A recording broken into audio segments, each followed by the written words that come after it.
지난주에 보았던 1절부터 6절까지 하나님이 언약의 내용을 선포를 하신 겁니다. 내용을 선포하신 것.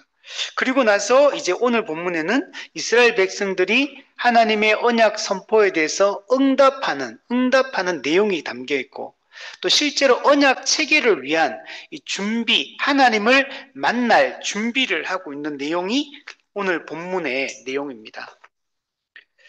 오늘 본문의 중요한 것은 이거예요. 하나님은 거룩하신 분인데 그 거룩하신 하나님이 이스라엘 백성들에게 강림하겠다는 것.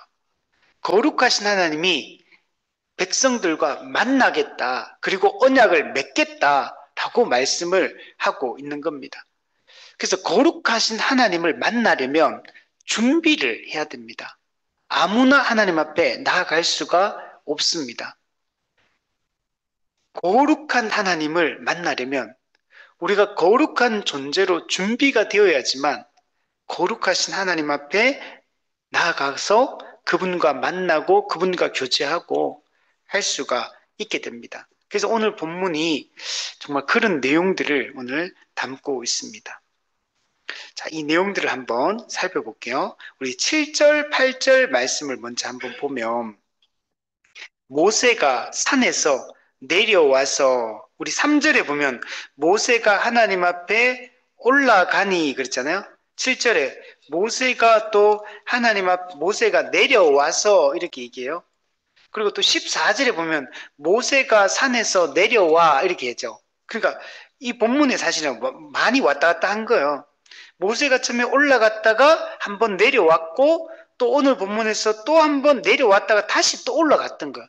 또 올라갔다가 또다시 우리 14절에 보면 모세가 산에서 또 내려왔다.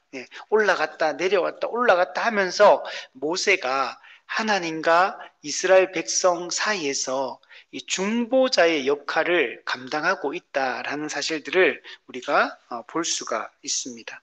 자, 그래서 이 7절, 8절 내용을 먼저 한번 보면 모세가 시내산에서 내려와 그리고 내려와서 뭐 하냐면 이스라엘 백성의 장로들을 소집을 하고 그리고 하나님께서 명령하신 모든 말씀을 그들 앞에 진술했다라고 말씀을 하고 있습니다.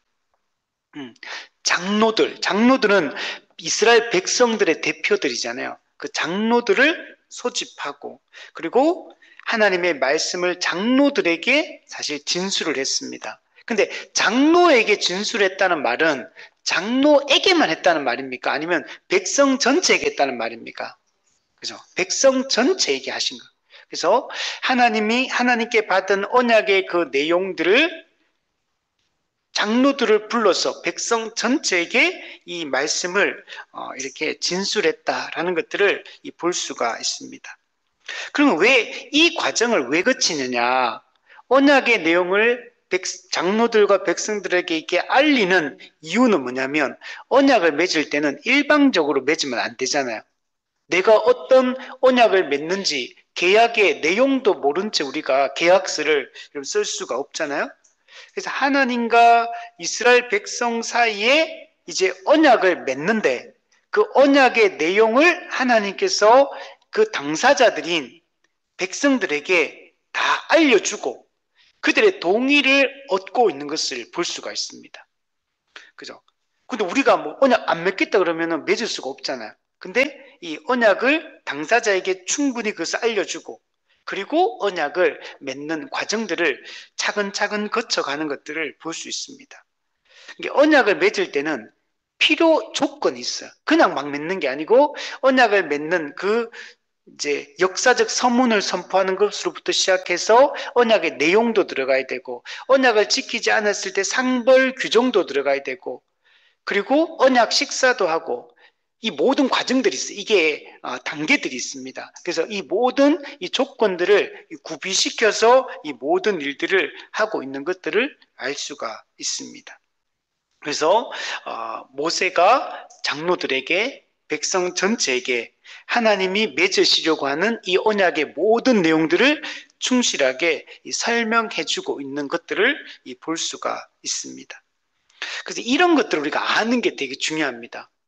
우리도 하나님의 우리는 우리 교회를 새 언약 백성이라고 그러잖아요. 그럼 우리가 하나님과 새 언약 관계 속에, 은혜 언약 속에 있는 자인데, 우리가 받은 은혜가 무엇인지, 우리 그 언약의 내용들을 우리가 잘 아는 것들 우리에게도 여러분 필요한 것입니다. 자, 이렇게 모세가 언약의 말씀을 다 전달을 하니까 장로들과 이스라엘 백성들이 이 응답하는 내용이 여러분 8절에 등장을 하고 있습니다. 이스라엘 백성들이 어떻게 하냐면 일제히 응답했다. 이렇게 일제히 응답했단 말은 한 목소리로 응답했다는 거예요.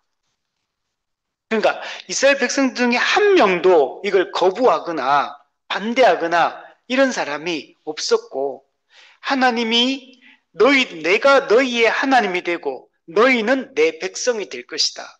내가 너희와 영원히 함께 할 것이고 너희를 젖과 꿀이 흐르는 가나안 땅으로 인도해 드릴 것이며 내가 너희에게 참된 복과 안식을 주겠다.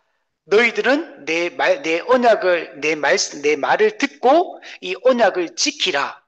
그리하면 너희가 이 모든 복을 충만하게 누리게 될 것이다. 라고 이렇게 말씀을 했거든요. 이 얘기를 들은 이스라엘 백성들이 일제히 응답해서 한 목소리로 응답을 했습니다. 8절에 보면 뭐라고 하냐면 여호와께서 명령하신 대로 우리가 다 행하리이다. 그러면 실제로 우리가 하나님의 소유로서 제사장 나라로서 거룩한 백성으로서 우리가 그 모든 복을 여러분 누리게 되는 겁니다. 우리 5절에서 내 말을 잘 듣고 내 언약을 지키면 그랬잖아요. 이거는 구원과 관련된 게 아니에요. 이미 예수님의 피로 구원받은 이스라엘 백성들이 이 언약의 율법에 순종해서 거룩하게 살아가면 하나님 나라의 복락을 이 땅에서 충만하게 누리며 하나님의 언약 백성으로서의 그 삶을 살아가게 될 것을 말씀을 하고 있는 겁니다. 거기에 대해서 백성들이 우리가 다 행하리이다. 일제히 한 목소리로 다 행하겠다라고 즉각적으로 그리고 전폭적인 이 순종을 그들이 하고 있는 것을 여러분 볼 수가 있습니다. 그리고 이런 태도가 매우 중요합니다. 그죠?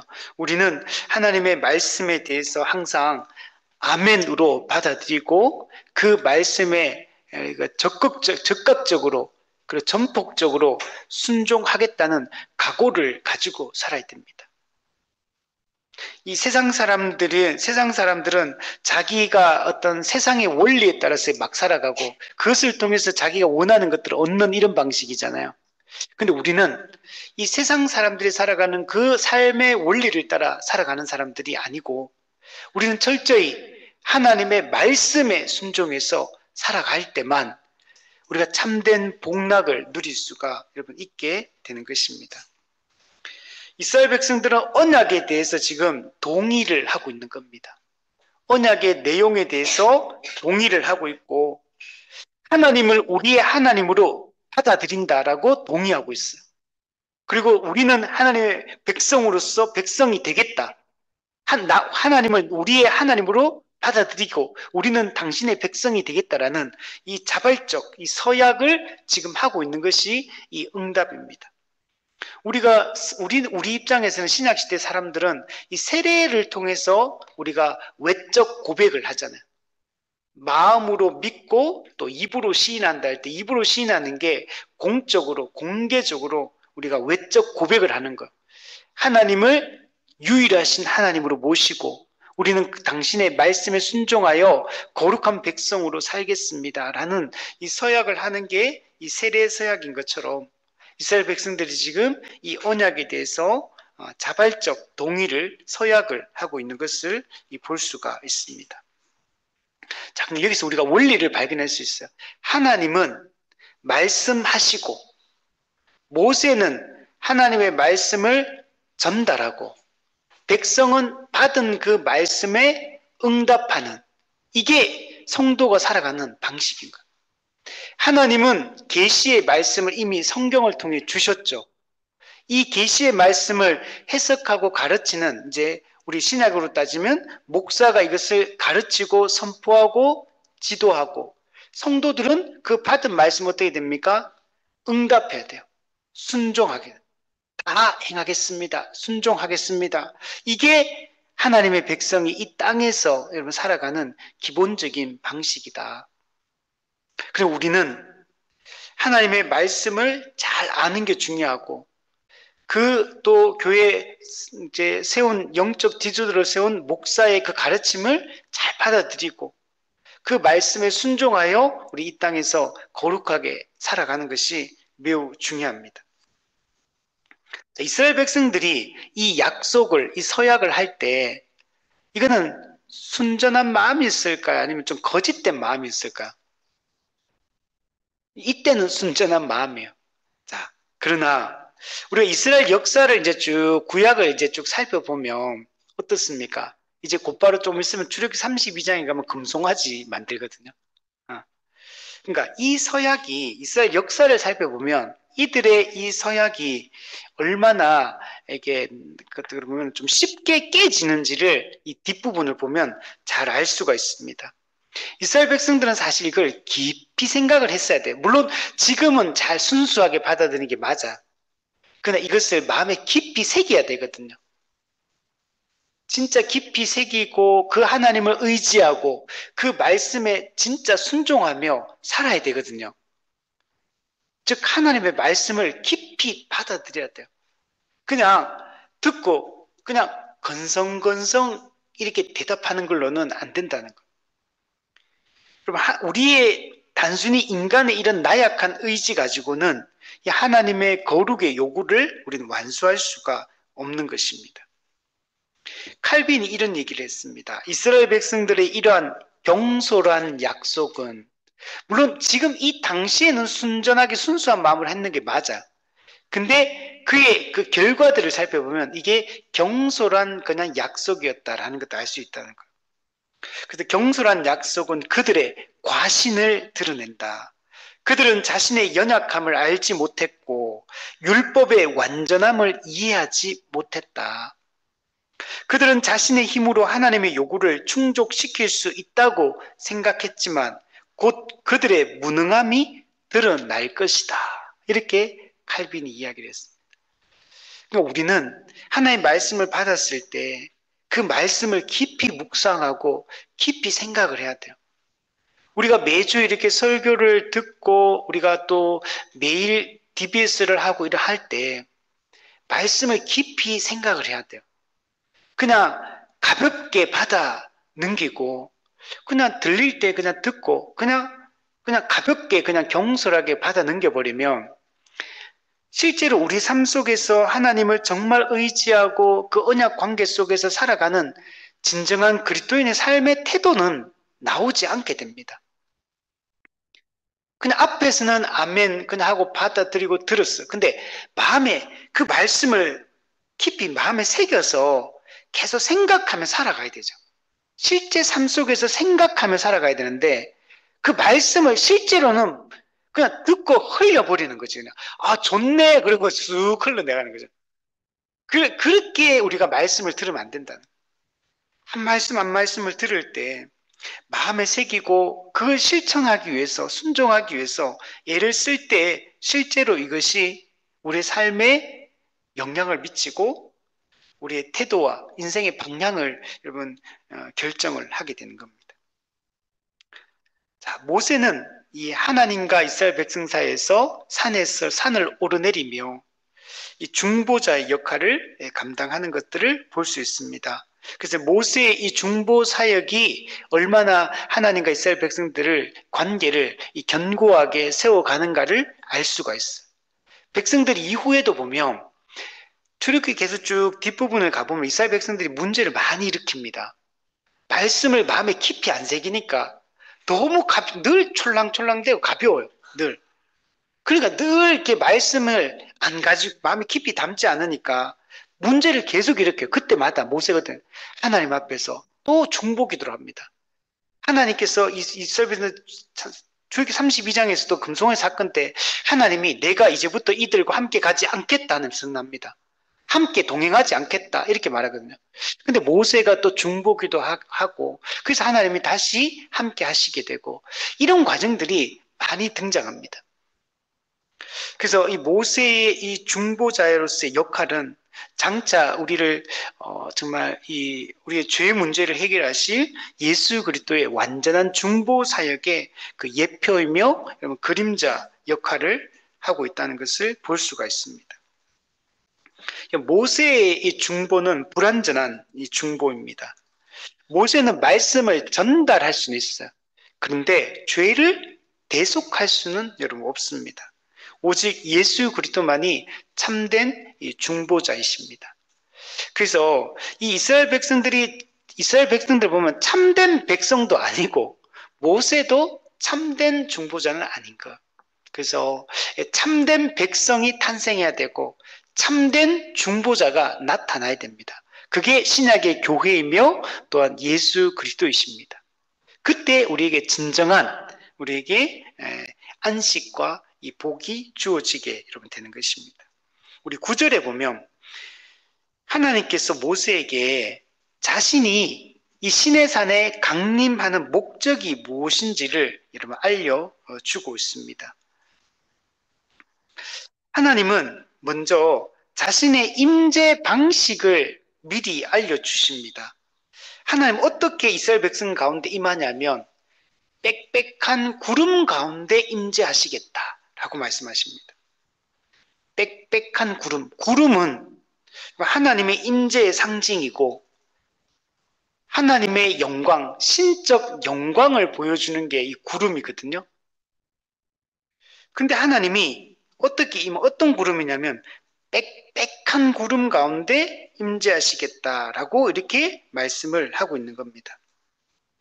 즉 하나님의 그 영광이 사실 너무나 압도적인 영광이거든요.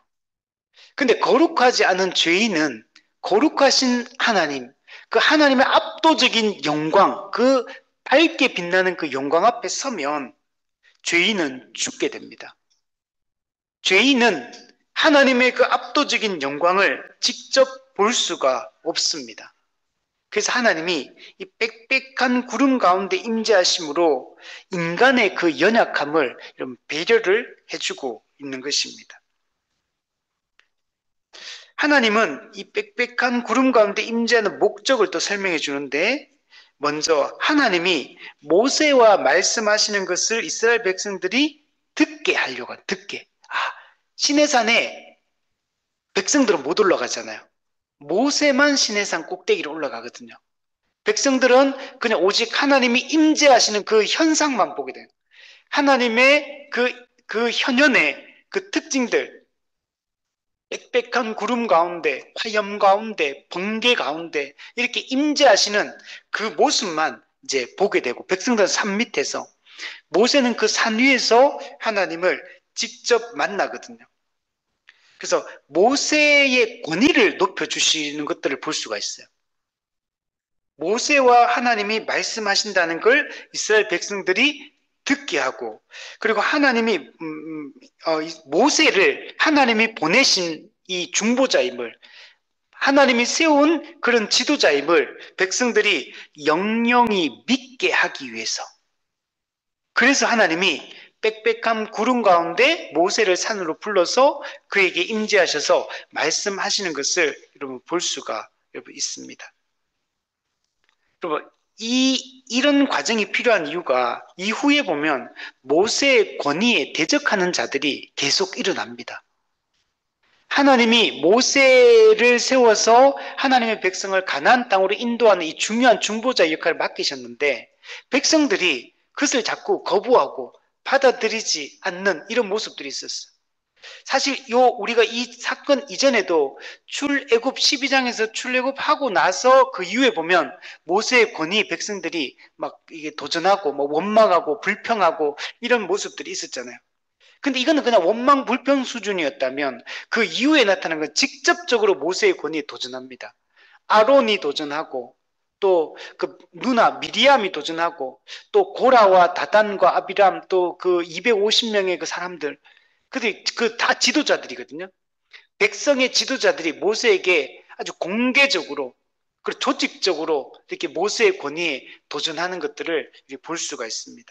그래서 하나님이 이 시내산 꼭대기에서 모세를 만남으로 모세의 권위를 아주 높여주고 백성들이 모세가 하나님이 세운 이 지도자임을 그리고 그를 따르고 믿고 그 가나안 땅으로 갈 수 있도록 하나님이 돕고 있는 것들을 볼 수가 있습니다. 모세의 권위는 모세 자기 자신에게서 나온 게 아닙니다. 이거는 하나님께로부터 나온 거예요. 하나님이 미디안 광야에서 숨어 살던 모세에게 찾아오십니다. 하나님이 먼저 가시떨기 가운데 불타는 가시떨기 가운데 모세에게 찾아오잖아요. 모세는 원래 어떤 사람이냐면 가시떨기 같은 사람이에요. 하찮고 그냥 흔하고 아무것도 아닌 자. 이게 원래 모세예요.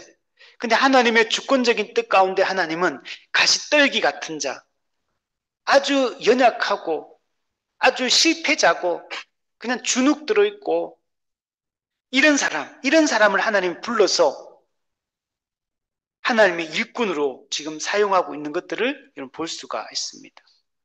성경에 이런 장면들이 정말 많아요. 베드로가 이런 거죠. 베드로가 여러분 대단한 사람입니까? 그냥 어부에 불과하고 연약한 자에 불과해요. 그럼 바울이 그럼 대단한 자입니까? 유대교에 심취해가지고 그렇게 하나님을 대적하고 교회를 공격하던 사람이 그럼 바울이었어요. 사사들 보면요. 사사 기드온, 소심한 자, 밀을 포도주틀에 타작하던 자, 왼손잡이 사사 에웃 왼손잡이라면 뭔가 하자가 있다는 얘기예요. 하자가. 오른손이 원래 정상적인 걸 상징하거든요. 왼손잡이라면 하자가 있다는 얘기예요. 전부 다 그 다음에 바락, 그 다음에 그 여자, 그 드보라, 뭐 여자예요, 여자. 그 당시에는 여자는 사회적 권리가 없고 연약한 자들이거든요. 근데 하나님 쓰시는 사람들 보면 다 연약한 자들. 근데 그들을 들어서 가시떨기 같은 자들을 들어서 하나님의 위대한 일들을 이루게 하시는데 그는 그 각 사람의 개인적인 능력이 아닌 겁니다. 하나님이 함께 하시면 사사 기드온에게 큰 용사, 내가 너와 함께함이라. 하나님이 함께하면 큰 용사가 여러분 되는 겁니다. 바울도 얘기했잖아요, 그죠? 하나님이 천한 자, 없는 자, 가난한 자들을 들어서 세상에 있는 자, 강한 자들을 그렇게 하신다. 하나님 쓰는 아브라함, 이삭, 야곱 속이는 자, 다 하나님 신뢰하지 못하고 연약한 자들이에요. 우상 숭배하던 자 아브라함. 다 그런 자들을 들어서 하나님의 놀라운 일들을 행하시는 것들을 볼 수 있습니다. 그래서 하나님이 이런 사람은 자기 내세울 게 없기 때문에 뭔가 자랑할 수가 없어. 자기가 자랑할 것들이 없는 사람들이잖아요. 그리고 오히려 하나님의 그 영광을 드러내고 하나님의 그 권위를 드러내는 자로서 이렇게 살게 하시는 것들을 볼 수가 있습니다. 그래서 이스라엘 백성들이 모세를 믿는 것은 모세를 보낸 하나님을 믿는 것이고 모세를 저버리는 것은 하나님을 저버리는 것과 같은 것입니다. 그래서 하나님이 지금 이스라엘 백성들이 아직은 이제 시작에 불과해요. 사실은 가나안 땅 하나님 나라로 들어가는 이제 첫 출발점에 여러분 해당합니다. 그래서 이때 하나님이 이스라엘 백성들을 언약 백성으로 국가의 기틀을 삼으시고 그리고 나서 모세를 통해서 모세의 권위를 세워주시고 그리고 그들이 한 목소리를 하나의 마음으로 하나님 나라로 가나안 땅으로 갈 수 있도록 이렇게 이끌어 주고 있는 것을 볼 수가 있습니다. 이건 신약의 그리스도와 교회의 관계에서도 이게 뚜렷이 나타나는데 너희 말을 듣는 자는 내 말을 듣는 것이요 너희를 저버리는 자는 곧 나를 저버리는 것이요 나를 저버리는 자는 나 보내신 이를 저버리는 것이다. 사도들을 저버리는 것은 예수님을 저버리는 것이고 예수님을 저버리는 것은 곧 하나님을 저버리는 것과 같다라고 이렇게 말씀을 하고 있습니다. 그래서 모세를 중심으로 백성들이 하나로 똘똘 뭉쳐있지 않으면 하나님의 그 말씀으로 그 언약의 내용을 굳게 붙잡고 그 말씀에 순종하면 똑바로 뭉쳐져 있지 않으면 어떤 문제가 발생하냐면 가나안 땅에 못 들어가요. 언약 백성, 우리가 하나님의 백성이라는 하나의 정체성으로 한 말씀에 순종하면서 같이 가지 않으면, 그래서 결국 어떻게 됐어요? 가데스 바네아에서 가나안 땅을 12 정탐꾼이 정탐했는데 2명 빼고 10명이 다 부정적으로 보고하니까 결국은 분열이 됐고, 모세가 그렇게 얘기했는데, 모세가 그토록 얘기했는데도 불구하고 백성들이 10명의 정탐꾼, 10명, 10지파가 다 부정해버린 겁니다. 대다수가 부정한 거예요, 사실은. 대다수가 모세의 권위를 인정하지 않는 거예요, 이거는. 하나님이 명백하게 모세를 통해 하신 말씀들을 마음에 굳게 붙들지 않고 있으니까 눈앞에 그냥 보이는 현실만 보고 말씀하신 하나님, 그 애굽에서 그들을 업어오시고 애굽을 멸하시고 아말렉 족속을 멸하신 그 하나님은 보지 못하는, 바위에서 물이 나게 하시고 만나와 메추라기를 먹이시고 구름 기둥과 불 기둥을 인도하시는 그 하나님은 온데간데 없는 겁니다. 홍해를 가르시고 열 재앙으로 애굽의 신들을 치신 그 하나님을 다 잊어버리고 없는 겁니다. 여러분, 교회도 마찬가지죠. 한 명의 그 목회자를 세운 이유는 목자장이신 예수님이 자신의 그 권위를 목자인 목사에게 주셔서 교회에게 말씀을 맡기시고 양떼를 맡겨서 인도하게 하신 것은 이 매우 중요한 하나의 방식인 겁니다. 우리가 사도시대는 사도들을 통해서 그 일들을 하셨고, 이제 그 이후 시대는 교회, 목사, 장로, 집사, 이 직분자를 세워서 교회를 통치하고 이끌게 하신 겁니다. 그래서 이게 왜 중요할까? 지금 이 얘기를 왜 갑자기 할까? 우리 생각해요. 언약을 맺는 장면에서 갑자기 모세의 권위를 높여주는 이 얘기를 왜 할까? 약간 의문이 들지 않습니까? 근데 이게 있어야지만 백성들이 하나님의 언약 관계 속에서 이게 굳건하게 말씀에 순종하며 언약 백성다운 면모를 나타내는데 이게 매우 중요하고 핵심적인 이 관계이기 때문에 이 얘기를 지금 여기서 굳이 여러분 강조를 하고 있는 겁니다. 백성들로 하여금 하나님이 빽빽한 구름 속에 그 불과 번개가 치는 그 속에 그 꼭대기에서 막 밑에는 보이지도 않잖아요. 우리 그 사진 같은 데 보시면 그런 가운데 모세가 하나님과 직접 대면해서 이렇게 얘기 나누는 장면을 백성들은 생생히 보고 듣는 겁니다. 사실 하나님이 현현하시는 이 모습만 봐도 백성들 밑에서 벌벌 떨거든요. 두려워가지고. 그 모세에게 내려왔을 때 뭐라 그러냐면 하나님이 우리에게 직접 말하지 않게 하시고 당신이 말씀을 받아서 우리한테 전달해 달라. 우리가 하나님의 그 임재 장면을 보고 너무 두려움에 빠져서 일종의 그거는 단순한 그 두려움이 그 경외심이라기보다는 공포심에 가까워요. 그게 자신들의 죄인됨을 인식하는, 그들이 거룩하신 하나님의 임재 앞에, 현현 앞에 엄청난 그 공포를 느끼는, 심판에 대한 두려움을 느끼는 겁니다. 이런 과정을 보게 생생히 눈으로 목도하고 직접 귀로 듣게 하시고 분명한 증거를 통해서 하나님께서 모세와 함께하고 계심을, 하나님이 모세를 세우셨음을 믿게 하는 겁니다. 그래서 그래야지만 모세의 말을 하나님의 말씀으로 받을 수 있는 거예요. 앞으로 가야 될 길이 길잖아요. 이 길을 가는 가운데 모세가 하는데 막 모세의 말을, 지도자의 말을 그냥 귀담아 듣지 않는다면, 그걸 그냥 대충 소홀히 여기 가볍게 받아 넘긴다면 백성들은 수없이 그 가는 과정 속에서 이 분열이 일어날 거고 갈등이 일어날 거고 의견이 갈라질 거고 그러면서 다툼이 일어날 거고, 그러면 어떻게 이 백성들이 가나안 땅에 갈 것이며, 그 오합지졸이 된다면 여리고성을 만났을 때 이들이 그들과 대결할 마음을 갖겠습니까? 38년 전에 가데스 바네아에서 우리는 메뚜기 같다고 두려움에 벌벌 떨던 그들이 38년 후에 이제 40년째가 되었을 때 그들이 모압 평지에서 가나안 여리고성을 바라볼 때 그들의 마음에는 어떤 마음이 들겠습니까? 여전히 우리는 메뚜기 같고 저들은 거대한 아낙 족속이고 저 거대한 여리고성을 봐라. 그 여리고성이 어떤 곳이냐면 평지예요, 평지. 그냥 평지에 여리고성만 그냥 우뚝 서 있는 겁니다. 주변에 그냥 다 평지예요, 평지. 그냥 평지의 성이라는 거는 엄청나게 거대하게 보여요. 그리고 여리고성은 외벽과 내벽으로 구성되어 있어요. 성벽도 두 개로 구성이 되어 있어요. 엄청나게 넓은 마차가 지나다니는 그런 외벽이 있고, 그리고 또 공간이 있고 내벽이 또 있습니다. 그래서 원래 수성과 공성을 할 때 누가 그 유리하냐면 성에 있는 사람이 훨씬 유리해요. 성 밖에 있는 사람이 성에 있는 사람을 이기려면 그 전략 그 내용들을 병법에 보면 몇 배냐면 10배의 병력이 있어요. 10배. 성 밖에서 공격하는 사람이 10배의 병력이 있어야지만 성 안에 있는 성을 공략할 수 있다. 이렇게 얘기하거든요. 그러니까 평지에 거대한 성에 외벽, 내벽으로 되어 있고 난공불락이 요새요. 여리고성은 단 한 번도 외세 침략에 의해서 무너진 적이 없는 성이에요. 근데 만약에 오합지졸의 이스라엘 백성이라면 어떻게 되겠습니까? 완전히 달라지는 거예요. 우리나라 요즘에 우리 축구 지금 보십니까? 요즘 국대 축구가 지금 진짜 상태가 안 좋아요.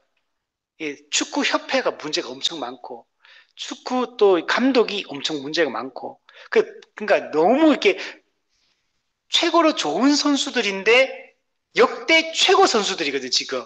근데 역대 최고인데 역대 최고의 성적은 안 나오는. 그러니까 지도자 한 명이 엄청나게 중요한 거.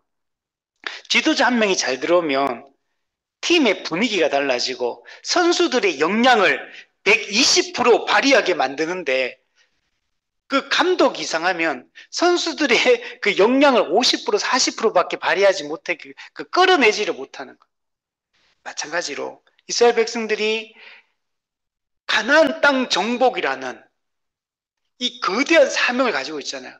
이것은 그냥 이루어지는 게 아니고 하나님이 자신의 그 일꾼을 세우시고 그 일꾼의 그 중보자의 그 사역을 통해서 이것이 이루어지기 때문에 이 부분이 너무나 중요한 것입니다. 교회도 마찬가지예요. 교회도 목회자를 중심으로 직분자들이 하나로 똘똘 뭉쳐 있어야 돼요. 우선 목사, 장로, 집사가 한 마음 한 뜻이어야 됩니다. 그래서 직분자, 재직회, 이 직분자들이 한 뜻이 되어서 한 마음으로 같은 방향으로 같은 목소리를 내는 게 매우 중요합니다. 그리고 그 목소리가 모든 성도, 모든 세례 교인들, 정회원들이 한 마음 한 뜻으로 가면 어떤 게 공격해 들어와도 이기지 못한다. 예, 이단이 들어와도 어떤 외부 세력이 교회를 무너뜨리려고 해도 교회가 견고하게 딱 하나로 뭉쳐져 있으면 한 믿음으로 한 지도자의 권위 아래 딱 이렇게 뭉쳐져서 한 뜻으로 서로 은사로 섬기며 살아가면 교회는 하나님 나라를 현시하는 교회가 되게 되고 진정한 성경적 교회를 이룰 수가 있게 되는 겁니다. 우리 10절 11절에 보면 하나님은 모세에게 이스라엘 백성들이 자신의 강림을 어떻게 맞이해야 되는지 상세하게 알려줍니다. 하나님이 이제 강림하시는데 준비를 해야 된다. 맞이할 준비를 해야 된다. 거룩하신 하나님이 임재하신다. 이거는 이전에는 없던 일이에요, 여러분. 처음이잖아요. 직접 가시적으로 눈에 보이도록 지금 임재하시겠다는 거 지금. 그 이전에는 없던 그 일이 지금 일어나고 있는 거. 그것도 이 시내산이라는 아주 상징적인 장소에서 그 시내산 출애굽이라는 일 경험한 이스라엘 백성들이 가나안 땅 정복을 앞두고 지금 하나님이 자신을 나타내면서 한 가족이었잖아요. 한 가족이 한 민족을 이루고 그 노예 애굽에서 노예 시간에 그리고 지금 출애굽한 이후에 한 국가의 키트를 지금 마련하며 한 나라를 지금 건설하려고 하고 있어요. 이 가운데 하나님의 그 강림을 준비하게 하십니다.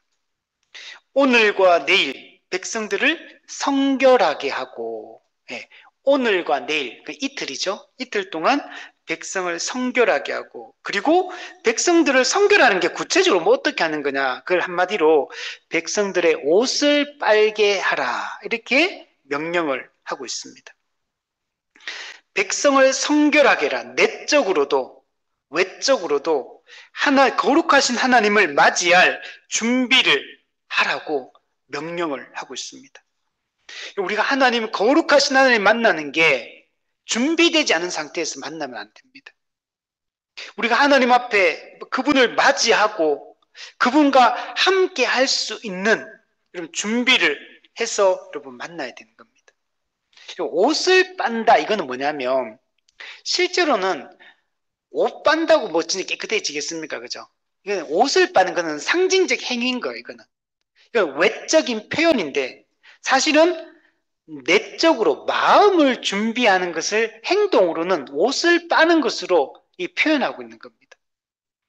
진정으로 빨아야 될 거는 이 물리적 옷이 아니고 마음을 깨끗하게 빨아야 되는 겁니다. 마음을 준비해야 돼. 거룩한 하나님을 맞이하는 것은 우리의 육체의 할례를 행하는 게 아니고 마음의 할례를 행해야 되듯이 우리의 마음을 빨아서 그 거룩하신 하나님을 맞이할 준비를 해야 되는 겁니다. 제임스 보이스가 이런 얘기를 했습니다. 신의 산의 이 성결 의식은 하나님의 거룩하심과 인간의 죄악됨 사이에 거대한 간극을 보여준다. 하나님은 거룩하시고 인간은 너무나 죄가 많은 하나님과 인간 사이 간극이 얼마나 큰지를 보여주고 있다는 거예요. 백성은 외적으로 정결해질 수 있었지만 내적으로는 여전히 죄인이었다. 이것이 바로 그리스도의 완전한 정결이 필요한 이유다. 이렇게 이야기를 했습니다. 하나님은 여러분 거룩하신 분이에요. 우리는 죄인입니다. 죄인은 하나님 앞에 나아갈 수 없습니다. 근데 지금 왜 출애굽을 왜 시켰습니까? 왜 가나안 땅으로 들어가라 합니까? 거룩하지 않은 죄인과 하나님이 함께 하겠다고 지금 말씀하는 거예요. 거룩한 분이 거룩하지 않은 죄인을 자기 백성 삼겠다고 말씀하는 거. 이 너무나 큰 간극을 가지고 있는 존재인데, 근데 이 존재를 하나님이 심판해도 모자랄 판에 하나님이 이들을 자기 아들, 유월절 어린 양 아들 예수 그리스도를 보내서 우리를 구원해서 가나안 땅 하나님 나라로 인도해서 하나님이 교제하고 싶다는 거예요. 함께 하겠다고 지금 말씀을 하고 있는 겁니다. 레위기 이제 좀 이따가 율법이 선포되는데 너희는 거룩하라. 내가 거룩함이라. 너희는 거룩하라. 나 여호와 너희 하나님이 거룩함이니라. 하나님이 반복적으로 뭘 얘기하냐면 하나님 자신이 거룩하다는 사실을 끊임없이 강조를 해요. 하나님이 거룩한 분이라는 사실을 강조하는데 그러면 거룩하지 않은 인간이 거룩한 그분 앞에 설 수 없거든요. 그런데 같이 있고 싶대. 같이 하고 너희 가운데 임재하고 내가 너희 하나님이 되고 너희는 내 백성이 되게 하겠다고 말씀하시는 것. 이거는 우리 인간의 노력과 의지가 아닌 것. 전적인 하나님의 의지고 하나님의 이 은혜임을 우리에게 잘 보여줍니다. 우리는 스스로 근본적으로 거룩할 수 없는 존재죠. 그래서 결국에는 그리스도가 여러분 필요한 것입니다. 하나님은 이스라엘 백성들을 준비하게 하는데 그러면서 뭐라고 하냐면 셋째 날을 기다리게 하라. 그렇죠? 오늘과 내일은 성결하게 하고 그리고 셋째 날을 기다려. 그러면 셋째 날에 하나님이 지금 임재하시겠다. 강림하시겠다라고 말씀을 하고 있는 겁니다. 이틀 동안은 잘 준비하고 그 준비하는 게 뭘 준비하느냐? 겉으로는 옷을 빠는 행위로 나타나는데 마음을 빠르는 거. 그 마음을 빠는 게 도대체 뭐냐? 그게 뭐냐면 언약을 맺는 그 내용을 깊이 생각해 보라는 거예요. 언약의 내용. 하나님이 어떤 분이고 그분이 지금 언약을 맺어서 그 언약의 내용을 우리 앞에서 살펴왔던 그 내가 너희 하나님이 되고 너희 내 백성이 되고 내 소유 거룩한 제사장 거룩한 백성 제사장 나라가 되게 하겠다. 하나님이 언약을 맺는 이 내용을 우리는 깊이 생각해야 돼요. 근데 아까 이스라엘 백성들은 이 얘기 모세가 하니까 뭐라 했습니까? 일제히 응답해가지고 우리가 다 행하리다 이렇게 말했거든요. 근데 나중에 가보면 깊이 생각을 안 했어. 이틀 동안 마음을 성결하게 하며 깊이 생각해야 되는데 그 생각하지 않고 있다가 나중에는 또 이걸 어기는 것들을 보게 되는 겁니다. 여러분, 우리가 받은 은혜가 무엇인지, 하나님이 우리에게 행하시고 우리에게 이루시려고 하시는 것이 무엇인지를 깊이 생각해야 돼요. 그리고 그 하나님의 부르심에 합당하게 우리가 반응하는 것이 여러분 중요한 것입니다. 근데 하나님이 이 셋째 날을 기다려야 하잖아요. 그럼 아니 넷째 날 강림하시든지 다섯째 날 강림하시든지 이틀째 강림하시든지 하면 되잖아요. 근데 왜 이틀을 준비하게 하고 셋째 날을 여러분 기다려서 그날 강림하실까? 우리 숫자 3이라는 숫자가 가지고 있는 성경의 이 의미들이 많죠.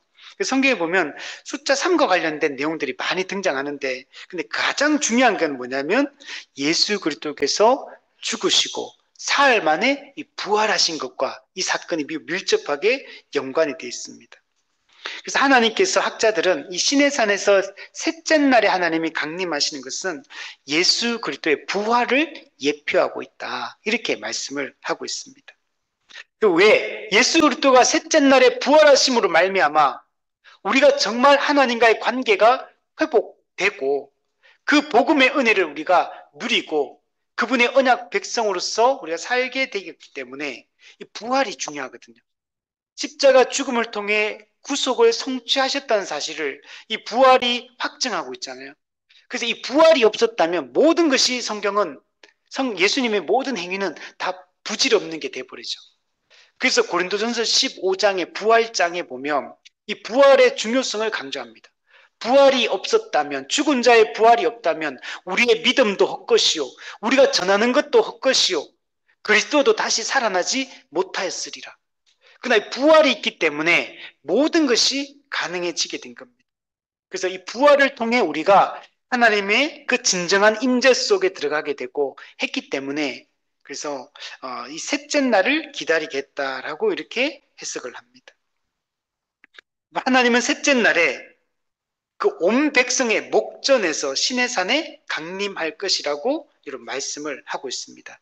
우리 11장 중간에 보면 셋째 날에 나 여호와가 온 백성의 목전에서 이 숨어서 강림하시는 게 아니에요. 누구도 부정하지 못하도록 하나님만이 참 신이시며 이 하나님이 우리를 자기 백성 삼으시고 그 하나님이 우리의 하나님이 되어 주시겠다라는 걸 이 강림을 통해서 백성의 목전에서 누구도 부정하지 못하도록 애굽에서 10가지 재앙을 내리시고 홍해를 도하게 하신 그 하나님이 먹을 것을 주시고 입을 것을 주시고 마실 것을 주시는 그 하나님이 우리 가운데 강림하는 걸 통해서 과거에 우리와 함께 하셨던 그 하나님이 지금도 우리와 함께 하시며 앞으로도 우리와 함께 하셔서 그 영원한 나라에 우리를 들어가게 하실 것을 분명하게 여러분 알려주고 보여주고 여러분 있는 것입니다. 헤르만 바빙크는 이 부분을 이렇게 해석했어요. 시내산의 강림은 하나님의 초월성과 내재성을 동시에 보여준다. 우리 전능하사 초월성, 하나님 아버지를 믿사하며 이 내재성, 하나님은 이 초월성과 내재성을 가진 분이거든요. 시내산의 이 강림을 통해 하나님의 이 초월성도 드러나고 또 백성 가운데 임재하시고 말씀하시는 것을 통해서 내재성도 좀 보여주고 계십니다. 하나님은 접근할 수 없을 만큼 거룩하시지만 동시에 당신의 백성과 만나기를 원하신다. 이 역설은 오직 그리스도의 성육신에서만 완전히 해결된다. 이렇게 헤르만 바빙크가 이야기를 했습니다. 여러분, 하나님은 접근할 수 없는 거룩한 분이에요. 그분이 우리 하나님이 되어주시겠대요. 그 전능하신 하나님이 우리 하나님인데 우리가 두려워할 것이 뭐가 있으며 우리가 염려할 게 뭐가 있냐는 거예요. 우리는 그 하나님을 들어야 됩니다. 우리는 살다 보면 계속 문제들이 생겨요. 내 마음이 하루에도 12번씩 왔다 갔다 하는 게 인간의 마음이에요. 여러분, 삶의 조건이 좋아지면 행복해질까요? 진짜? 내가 원하는 거 이루면 진짜 그럼 그때부터 이제, 나 모든 문제 해결 다 됐다. 나 이제 불행 끝, 행복 시작. 그럴까요? 내가 원하는 게 이루어졌다고 행복이 오지 않습니다. 인간은 근원적으로 외적인 조건이 채워진다고 행복해지는 존재 자체가 아니에요. 인생에 문제가 없다고 행복한 게 아니에요. 문제가 있고 없냐가 내 행복을 결정하지 않습니다. 여러분, 접근할 수 없는 거룩하신 그 하나님, 그 하나님이 우리의 하나님이시고, 내가 그분의 백성이요 자녀임을 확신할 때, 그 하나님과 매일 매순간 말씀과 기도를 통해 교제할 때, 그때 마음에 불안이 떠나는 겁니다. 무기력함이 떠나는 거예요. 여름이 떠나는 겁니다. 의심이 떠나고, 불안과 두려움이 떠나고, 근심과 걱정과 염려가 여러분 떠나게 되는 것입니다.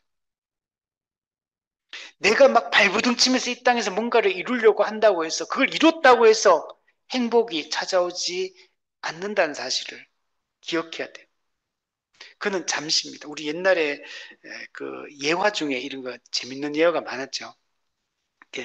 최신 핸드폰 사면 며칠 행복합니까? 최신 핸드폰 사면 며칠 동안 행복해요. 내가 원하는 집을 샀어. 그럼 며칠간 행복할까? 내가 원하는 직장에 들어갔어요. 그럼 며칠간 행복할까요? 내가 원하는 사람과 결혼했어요. 얼마나 행복할까요? 이게 다 일시적인 것들이에요. 그 자체가 우리에게 행복을 주는 게, 그건 잠시 동안, 아주 잠시 동안만 행복을 줄 뿐이지, 그것으로 행복이 오는 것이 아닙니다. 참된 기쁨과 만족은 하나님과 올바른 교제 속에 살아갈 때만, 관계를 맺으며 그분과 동행하는 삶을 살 때 우리에게 주어지는 것이고, 그것은 오직 성도의 교제를 통해서만 가능해요. 교회를 떠나서 성도의 교제가 이루어져 교회적 삶이 충실하게 사라지지 않고 말씀과 기도에 그 교제가 끊어지게 되면 우리 순식간에 마음에 두려움이 찾아올 겁니다. 오늘 모든 일을 이루었다 하더라도 여러분, 하나님과의 관계가 끊어지면 순식간에 우리에게는 불안이 찾아올 거예요. 오직 하나님 안에서만 참된 기쁨이 있음을 우리 알았으면 좋겠고, 그 하나님이 우리를 만나기를 원하고 언약을 맺고 싶어 하시고 영원히 함께 하기를 여러분 원하고 여러분 계신 것입니다. 그것은 오직 말씀이 육신이 되어 우리 가운데 임재하신 그 예수 그리스도 안에서만 여러분 가능한 것입니다. 우리 12, 13절에 보면 하나님은 모세에게 이스라엘 백성들을 위해서 주위에 거룩의 경계를 정하게 하는 걸 볼 수 있어요. 12절에 보면 주위에 못 올라오도록 바리케이트를 칩니다. 경계선을 걷는 걸 볼 수 있어요. 이거는 뭐냐면 거룩한 것과 속된 것을 구분하는 경계선이에요. 속된 것은 거룩한 것 앞에 나올 수 없어요.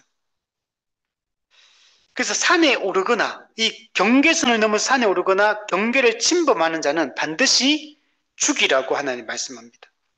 이걸 통해 하나님이 얼마나 거룩하신 분인지를,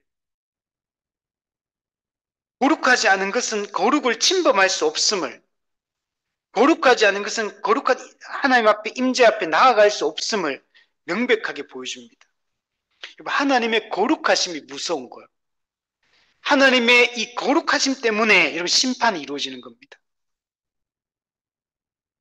근데 이 보면 만약에 이 거룩의 경계를 넘어서 산을 침범하는 자를 처리하는 방법에 대해서 알려주는데, 손을 대지 말고 돌로 쳐 죽여라. 그리고 화살로 죽여라. 활을 쏘아가지고 화살로 죽여라. 이렇게 이야기를 하고 있습니다.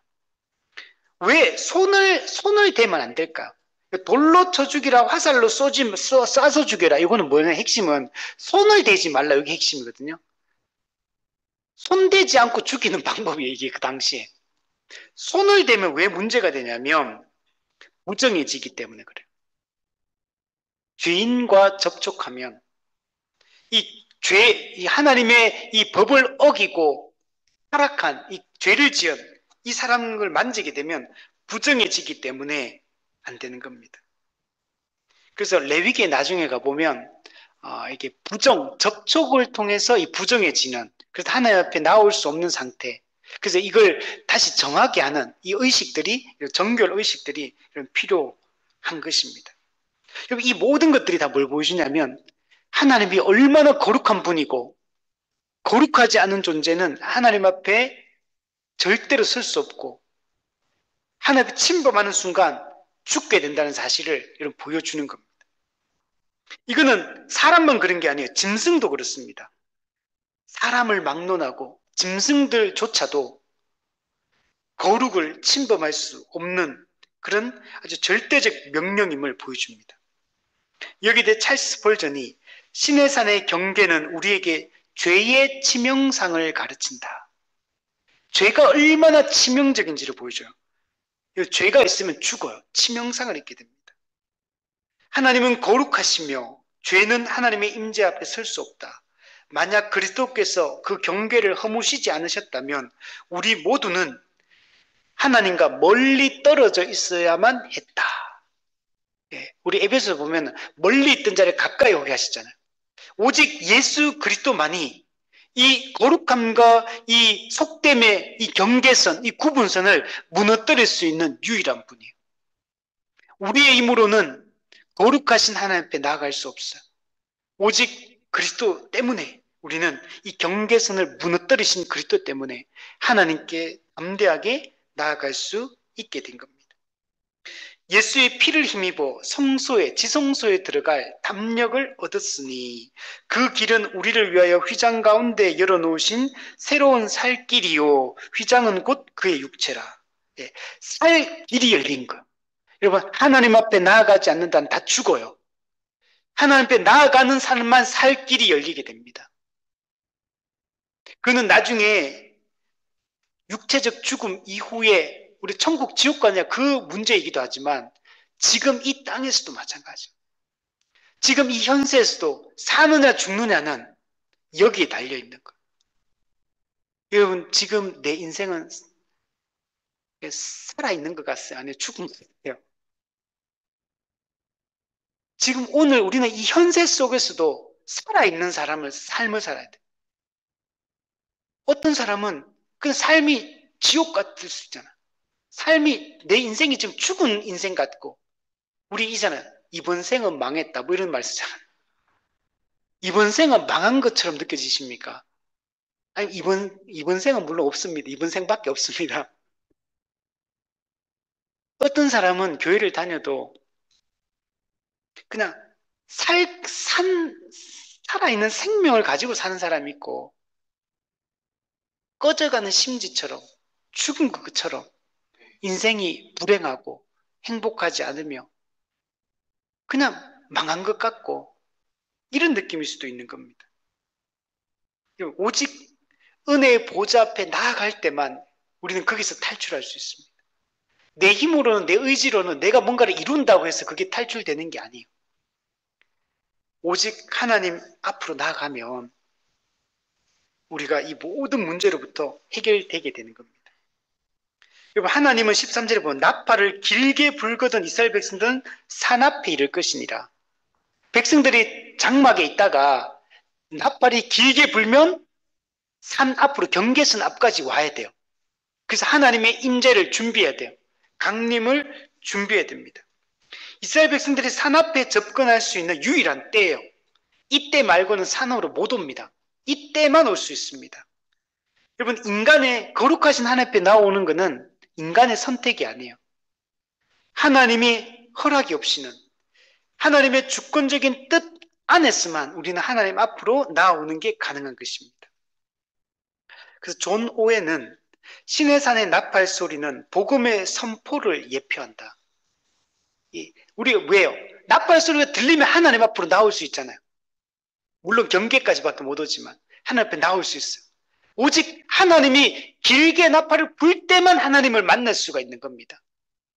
딴 때는 하나님 앞으로 나올 수가 없어요. 그래서 시내산의 나팔 소리는 복음의 선포를 예표한다.